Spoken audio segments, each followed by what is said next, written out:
Assalamualaikum warahmatullahi wabarakatuh. Yang terhormat, Ibu Dr. Insinyur Popong Nurhayati MM selaku dosen pembimbing, dan yang terhormat kepada Bapak Ibu dosen penguji. Perkenalkan, saya Cynthia Pujiya Rama Putri dengan NIM J3J2 18475. Pada kesempatan kali ini, saya ingin mempresentasikan laporan akhir kajian pengembangan bisnis yang berjudul Pengadaan Program Layanan Tabungan Kurban di CV Mitra Sarana Niaga. Hal yang melatar belakangi adanya ide pengembangan bisnis ini yaitu Indonesia merupakan negara multikultural karena memiliki keragaman suku, bangsa, dan agama. Keragaman agama yang terdapat di Indonesia mempengaruhi keragaman budaya dan kebiasaan masyarakat, karena setiap agama memiliki tradisi masing-masing, terutama dalam memperingati hari besar keagamaan. Salah satunya agama Islam, yang memiliki hari besar keagamaan yang dilaksanakan setiap tahun seperti Hari Raya Idul Adha. Hari Raya Idul Adha merupakan hari raya yang pelaksanaannya terdapat 3 kegiatan penting, yaitu pelaksanaan ibadah haji, sholat Idul Adha, dan ibadah kurban. Ibadah kurban merupakan bagian dari rasa syukur dan niat mendekatkan diri kepada Allah Subhanahu wa Ta'ala, yang dalam bahasa Arab disebut al-udiyah dan adahiyah, yang artinya binatang sembelihan. Sapi merupakan salah satu hewan ternak yang utama untuk dijadikan hewan kurban. Daging sapi juga merupakan jenis daging yang paling banyak dikonsumsi masyarakat karena mengandung gizi protein hewani yang dibutuhkan oleh tubuh manusia. Adapun data permintaan pasar dan produksi daging sapi di Jawa Barat pada tahun 2019 sampai tahun 2020. Pada tabel dapat dilihat bahwa permintaan pasar pada komoditas daging sapi di Provinsi Jawa Barat meningkat di tahun 2020. Namun, terdapat selisih antara permintaan produksi yang menjadi jumlah kebutuhan daging sapi yang produksinya belum dapat memenuhi permintaan pasar di Provinsi Jawa Barat. Permintaan pasar yang tinggi dan belum terpenuhinya produksi daging sapi dapat menjadi peluang bagi pelaku usaha pada bidang sapi potong di Provinsi Jawa Barat untuk lebih mengembangkan usahanya, termasuk dalam pelayanan dan penyediaan sapi potong untuk ibadah kurban. CV Mitra Sarana Niaga merupakan perusahaan agribisnis yang berada di Provinsi Jawa Barat, tepatnya di Kota Tasikmalaya. Salah satu unit bisnis peternakannya yaitu penggemukan sapi potong yang sudah dijalankan sejak tahun 2002. Namun saat ini perusahaan mengalami penurunan penjualan sapi kurban yang disebabkan adanya pandemi COVID-19. Maka perlu dilakukan perencanaan ide pengembangan bisnis yang dapat menjadi solusi untuk meningkatkan penjualan sapi kurban di perusahaan. Maka, ide pengembangan bisnis yang dilakukan yaitu pengadaan program layanan tabungan kurban.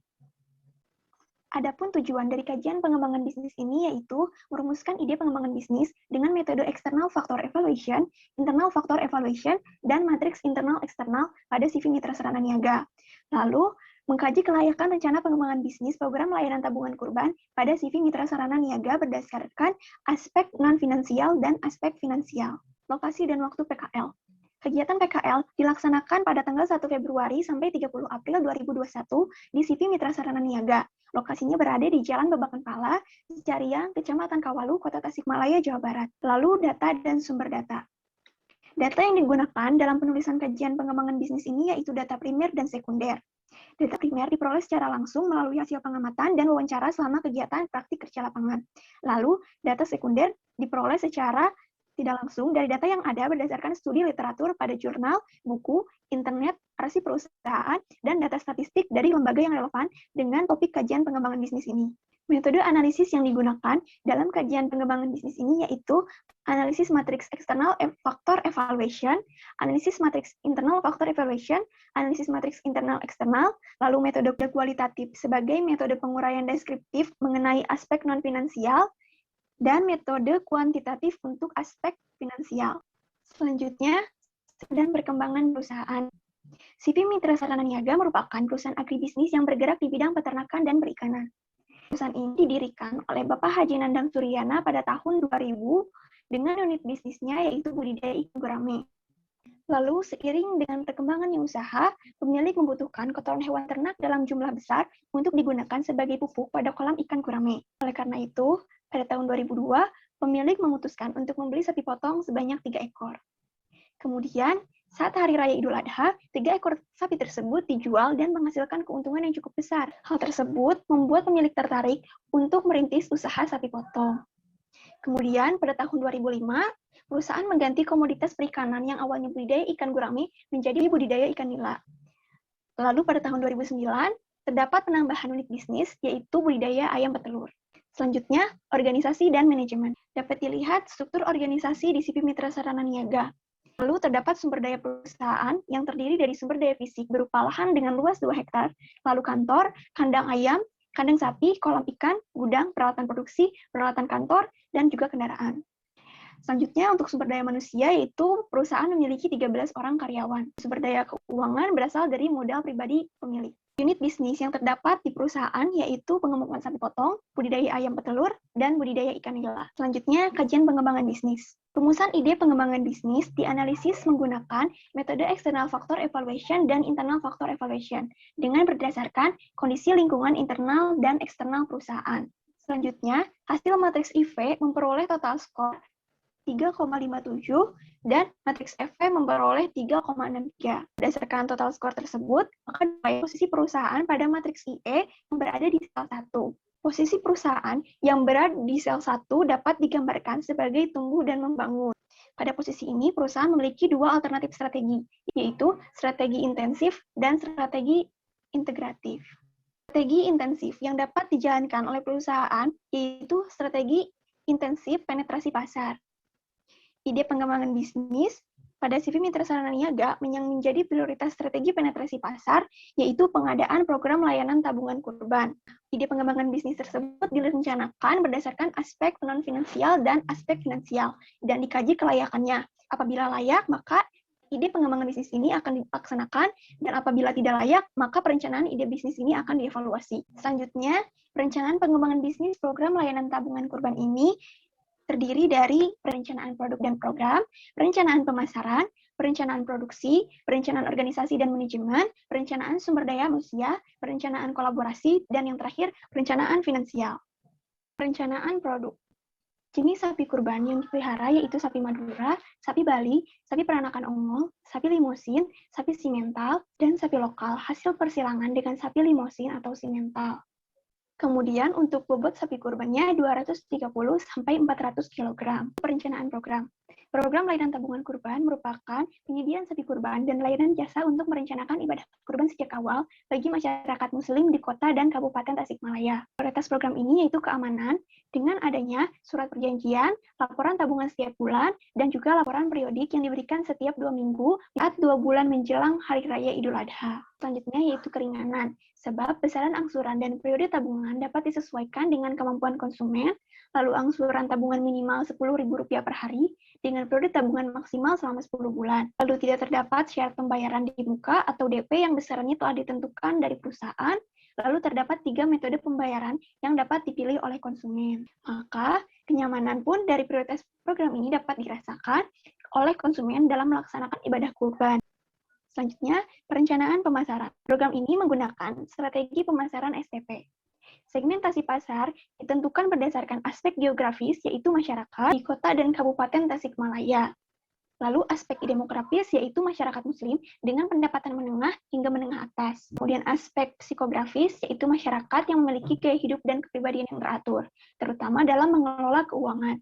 Dan yang terakhir, aspek perilaku, yaitu masyarakat yang ingin melaksanakan ibadah kurban. Selanjutnya, pasar sasaran, yaitu masyarakat muslim di kota dan Kabupaten Tasikmalaya kalangan menengah hingga menengah ke atas. Dan posisi pasar, yaitu program layanan tabungan kurban, merupakan program penyediaan sapi kurban yang berkualitas dan layanan tabungan kurban yang memprioritaskan keamanan, keringanan, dan kenyamanan bagi konsumen dalam menjalankan ibadah kurban.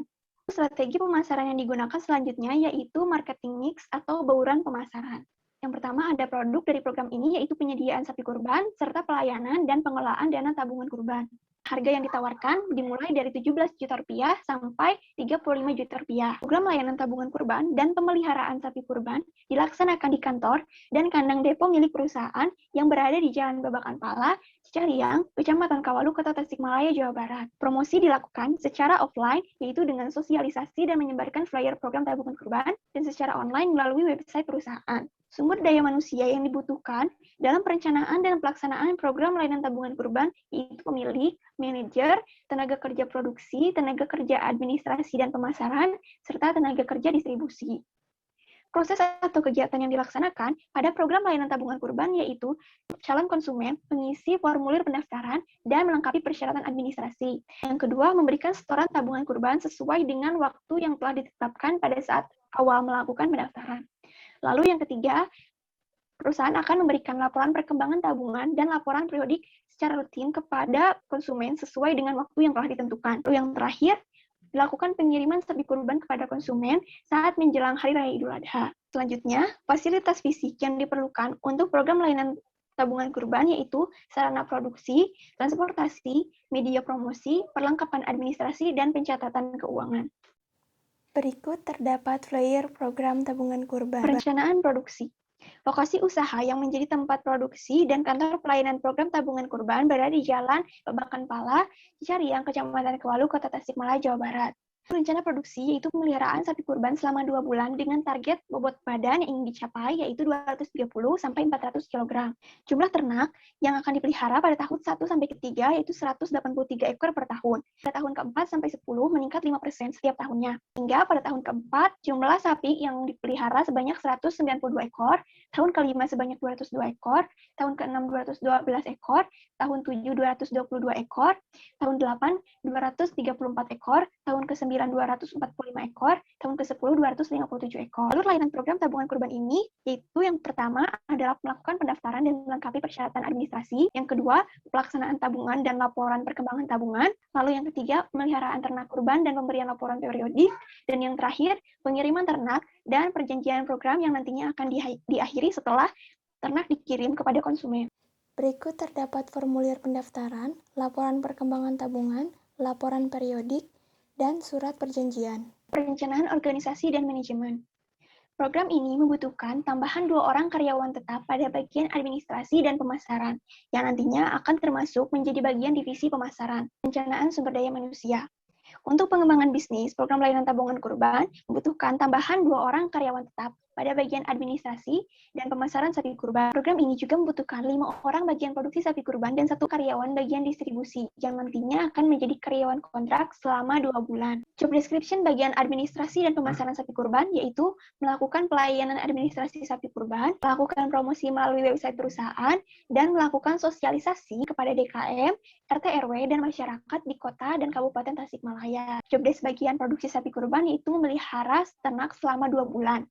Lalu untuk bagian distribusi yaitu melakukan pengangkutan pasokan sapi bakalan dan melakukan pengiriman sapi kurban kepada konsumen. Kolaborasi penyediaan input dilakukan bersama petani, peternak, dan perusahaan di Tasikmalaya dan Garut untuk memenuhi pasokan pakan dan sapi bakalan. Kolaborasi pemasaran dilakukan bersama DKM dan RT RW di kota dan kabupaten Tasikmalaya. Selanjutnya, perencanaan finansial ditentukan berdasarkan asumsi-asumsi dasar berikut ini. Yang pertama, modal yang digunakan berasal dari dana pribadi pemilik perusahaan. Lalu umur bisnis selama 10 tahun ditentukan berdasarkan umur ekonomis kandang. Yang ketiga, seluruh investasi dilakukan pada tahun pertama dan reinvestasi dilakukan sesuai umur ekonomis. Biaya penyusutan dihitung menggunakan metode garis lurus. Lalu penetapan harga jual ini berdasarkan harga pokok produksi atau HPP yang telah ditetapkan perusahaan, dan pertimbangan harga pasar yang mengikuti harga jual sapi kurban pada tahun 2020. Jumlah sapi kurban yang dipelihara pada tahun 1 sampai ke-3 diasumsikan sama seperti jumlah sapi kurban yang dijual perusahaan pada tahun 2019. Lalu, jumlah sapi kurban yang dipelihara pada tahun ke-4 sampai ke-10 diasumsikan naik 5% per tahunnya. Tingkat suku bunga yang ditetapkan ini yang berlaku pada Bank BNI berdasarkan suku bunga deposito sebesar 2,85%. Yang terakhir, tarif pajak penghasilan yang digunakan sebesar 0,5% dari total penerimaan berdasarkan Peraturan Pemerintah Nomor 23 Tahun 2018 tentang pajak penghasilan. Berikut terdapat rencana penerimaan program tabungan kurban. Penerimaan tahun pertama sampai ketiga yaitu sebesar Rp3.939.783.000 dengan jumlah sapi 183 ekor. Lalu pada tahun ke-4 sampai 10, jumlah sapi dan penerimaan turut meningkat 5% per tahunnya. Sehingga pada tahun 10, penerimaan mencapai 5.543.670.324 rupiah. Dan kemudian untuk biaya investasi, berdasarkan hasil perhitungan, program ini membutuhkan biaya sebesar 994.100.000 rupiah. Kemudian biaya variabel. Biaya variabel pada tahun pertama sampai ketiga mencapai 3.428.466.400 rupiah. Besaran biaya variabel pada program ini dipengaruhi oleh rencana produksi sapi kurban yang meningkat pada tahun ke-4 sampai 10 sebesar 5%, sehingga pada tahun ke-10 biaya variabelnya mencapai 4.820.128.423 rupiah. Peningkatan biaya variabel sebesar 5% dipengaruhi oleh komponen biaya sapi bakalan, pakan, obat-obatan, dan upah tenaga kerja produksi. Lalu, biaya tetap. Berdasarkan hasil perhitungan, total biaya tetap untuk pengadaan program layanan tabungan kurban yaitu sebesar Rp219.671.000 per tahun. Pada laporan laba rugi, hasil yang diperoleh yaitu laba bersih setelah pajak. Pada tahun pertama sampai ketiga, laba bersih setelah pajak yang diperoleh yaitu sebesar Rp290.187.372. Berikut proyeksi hasil analisis kriteria investasi. NPV yang diperoleh mendapatkan hasil sebesar Rp2.755.524.647. Lalu IRR 57%, net BC 5,39, gross BC 1,08, dan payback period 2 tahun 11 bulan. Maka berdasarkan perhitungan kriteria investasi, perencanaan program layanan tabungan kurban layak untuk dijalankan karena hasilnya telah sesuai dengan syarat kelayakan. Perubahan komponen yang dianalisis pada switching value yaitu penurunan penjualan sapi kurban dan kenaikan harga sapi bakalan. Persentase perubahan maksimum yang masih dapat ditoleransi untuk penurunan penjualan sapi kurban yaitu sebesar 7,113657504%. Dan untuk kenaikan harga sapi bakalan 8,2953642%. Berdasarkan hasil analisis switching value menunjukkan bahwa rencana bisnis program layanan tabungan kurban sangat sensitif terhadap pengaruh penurunan penjualan sapi kurban dan kenaikan harga sapi bakalan. Selanjutnya, terdapat tahapan pengembangan bisnis yang dianalisis menggunakan metode critical path method, dan pada program ini terdapat 7 aktivitas dengan waktu tahapan pengembangan selama 260 hari. Adapun tabel struktur yang menunjukkan waktu penyelesaian aktivitas menggunakan jalur kritis. Garis merah pada jalur kritis ini menunjukkan bahwa aktivitas yang tidak dapat ditunda pengerjaannya. Selanjutnya, terdapat list aktivitas kritis di dalam jalur yang merupakan solusi dari hasil analisis metode CPM menggunakan aplikasi POM-QM for Windows. Waktu yang dibutuhkan untuk melakukan kegiatan pengembangan bisnis sama dengan rencana kegiatan pengembangan bisnis, yaitu selama 260 hari. Hal tersebut menunjukkan bahwa jika kegiatan tidak sesuai dengan jadwal, maka penyelesaian proyek akan tertunda. Selanjutnya, simpulan. Kajian pengembangan bisnis ini dirumuskan berdasarkan hasil analisis matriks IV, EV, dan IE. Total skor yang diperoleh pada matriks EV yaitu 3,63 dan matriks IV yaitu 3,57. Lalu berdasarkan total skor tersebut diperoleh posisi perusahaan pada matriks IE yang berada di sel 1. Berdasarkan posisi perusahaan yang berada di sel 1, maka strategi pengembangan bisnis yang dapat dijalankan yaitu penetrasi pasar, dengan ide pengembangan bisnisnya pengadaan program layanan tabungan kurban. Pada perencanaan program layanan tabungan kurban, terdapat surat perjanjian yang dibuat untuk menjamin keamanan dan meminimalisasikan risiko kerugian. Biaya angsuran tabungan kurban dapat dimulai dari Rp10.000 per hari dengan periode tabungan maksimal 10 bulan. Sehingga program ini memprioritaskan keamanan, keringanan, dan kenyamanan bagi konsumen dalam melaksanakan ibadah kurban. Kemudian pada aspek finansial yang dianalisis menggunakan kriteria investasi. Berdasarkan kriteria kelayakan investasi, perencanaan program layanan tabungan kurban layak untuk dijalankan karena nilai yang diperoleh telah sesuai dengan syarat kelayakan. Saran yang dapat diberikan oleh penulis yaitu diharapkan perusahaan dapat mengimplementasikan pengembangan bisnis ini karena pengadaan program layanan tabungan kurban dapat menjadi pengembangan bisnis yang mendukung perusahaan untuk meningkatkan pemasaran dan kualitas pelayanan sapi kurban kepada konsumen. Kemudian program ini juga dapat meningkatkan citra perusahaan karena promosi dilakukan secara online melalui website dan offline melalui kegiatan sosialisasi kepada masyarakat yang berkolaborasi dengan DKM dan RT RW di Kota dan Kabupaten Tasikmalaya, sehingga perusahaan dapat lebih dikenal oleh masyarakat. Pada hasil analisis switching value, menunjukkan bahwa usaha ini sensitif terhadap perubahan komponen penurunan penjualan sapi kurban dan kenaikan harga sapi bakalan. Maka, untuk meminimalisasikan adanya resiko tersebut, perusahaan harus dapat memaksimalkan promosi dan pelayanan program tabungan kurban, supaya target penjualan dapat tercapai. Demikian presentasi laporan akhir kajian pengembangan bisnis saya. Terima kasih. Wassalamualaikum warahmatullahi wabarakatuh.